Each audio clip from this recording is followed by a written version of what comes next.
China's IP theft explicitly backed by the government as a state-sponsored initiative? Is it actively pursued by the government as a strategy, or does the government simply turn a blind eye as long as it targets Americans? It is a policy that is backed both by the party and the state, and that party and state organizations are both involved in actively organizing people to conduct that theft, in creating, for example, one of the latest innovations is overseas innovation centers to fund partnerships. And this is a constantly sort of morphing problem that we cut off one avenue and another one pops up. They are a creative and prolific adversary, if you will, in terms of finding the holes and trying to keep those things going, especially when they can exploit third countries that may not care as much about the protection of U.S. intellectual property and U.S. technology. Thank you. Now, if I might, I'd actually like to speak to my CCP handlers.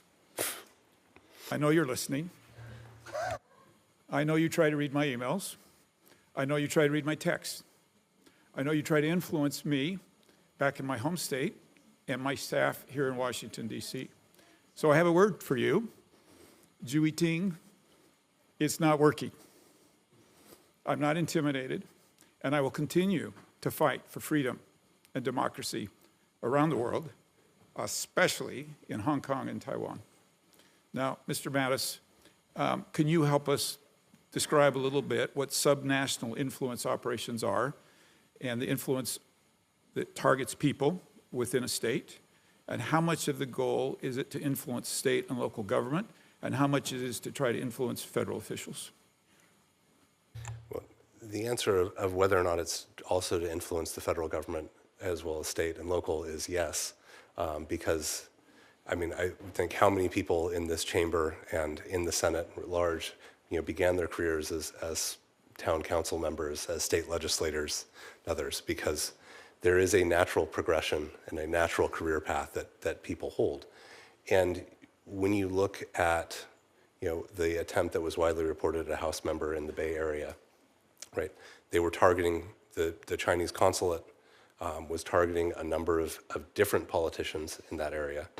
And in your home state of Utah, they have certainly looked for specific connections back to the PRC and looked for ways to shape government decisions. And one of the other things that you can see there is it can be regulatory. Some states required a change in their laws to allow a Confucius Institute at those universities, so that's occurred. You can see it in terms of trying to push government procurement so that PRC products, rather than from Huawei, from Lenovo, from others, rather than others that might be safer, are put into government. And I think anything that you can describe or that you have heard reported as being directed at a national government has been directed at a state and local. And the biggest difference is they lack access to the staff resources and oftentimes the knowledge to be able to push back effectively. Although I think your state has the most robust private sector in trying to identify and push back on these threats. Yeah, good, thank you. I'd like to kind of end where I began and just double down on this. Like, my goal is that we have a strong, productive relationship with China. We don't need to be at odds, but it has to be a relationship that's on the equal. You can't steal our intellectual property. You can't take advantage of our businesses and expect us to have the type of relationship that we need to have for not just us, for them, and for the entire world. And so thank you all. Thank you for this hearing, and I yield my time. Thank you, Senator Kerr. Senator Rosen.